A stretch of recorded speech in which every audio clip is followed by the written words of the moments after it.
Անցյալ տարի Հայաստանի եւ Ուզբեկստանի միջև առևտրաշրջանառությունը կազմել է շուրջ 40 միլիոն դոլար։ Թեև այս ծավալը դեռ մեծ չէ, այն աճել է մոտ 30%-ով։ Այս մասին Ուզբեկստանի Սամարկանդ քաղաքում Ասիական զարգացման բանկի տարեկան համաժողովի շրջանակում թղթակցի հետ զրույցում ասել է Ուզբեկստանի Հանրապետության ներդրումների եւ արտաքին առևտրի նախարարության դեպարտամենտի ղեկավարի տեղակալ Խուսրավ Իսլամխոջիևը, պատասխանելով հարցին, թե ինչպես է գնահատում երկու երկրների միջև տնտեսական համագործակցության ներկայիս մակարդակը եւ որ ոլորտներում է համագործակցության առավել մեծ ներուժ տեսնում։ Այս տարվա առաջին եռամսյակում աճը արդեն կազմել է ավելի քան 51%, իսկ ծավալը մոտ 12 միլիոն դոլար։ Միևնույն ժամանակ մեր հարաբերությունների զարգացման հեռանկարները բավականին մեծ են։ Հատկապես կարևոր ուղղություններից են գյուղատնտեսությունը, գինեգործությունը եւ հարակից ոլորտները, նշել է նա։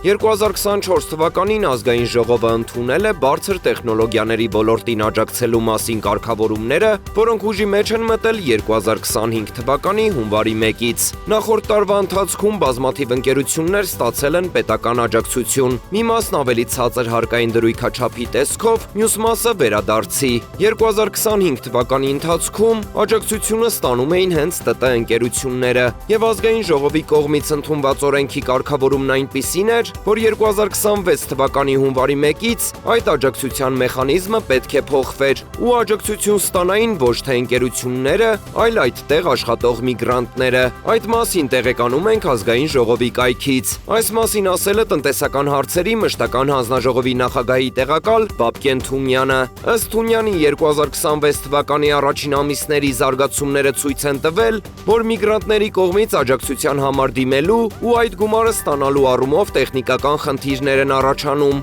Այդ է պատճառը, որ որոշվել է փոխել մեխանիզմն ու աջակցությունը շարունակել փոխանցել միգրանտներին ընկերությունների միջոցով։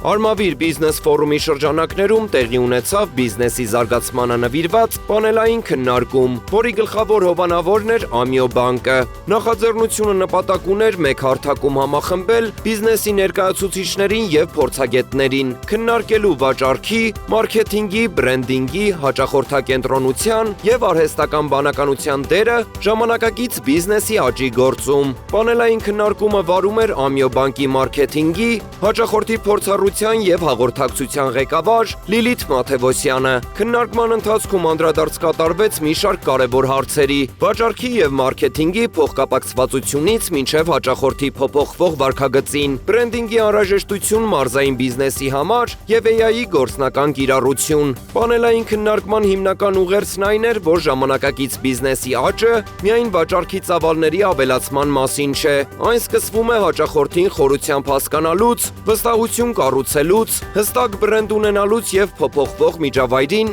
արագ հարմարվելու կարողությունից։ Ամիո բանկը կարևորում է մարզային բիզնես միջավայրի զարգացումը եւ աջակցում է նման նախաձեռնություններին, նպաստելով գիտելիքի փոխանակմանը, նոր կապերի ձևավորմանը եւ բիզնես մտածողության զարգացմանը մարզերում։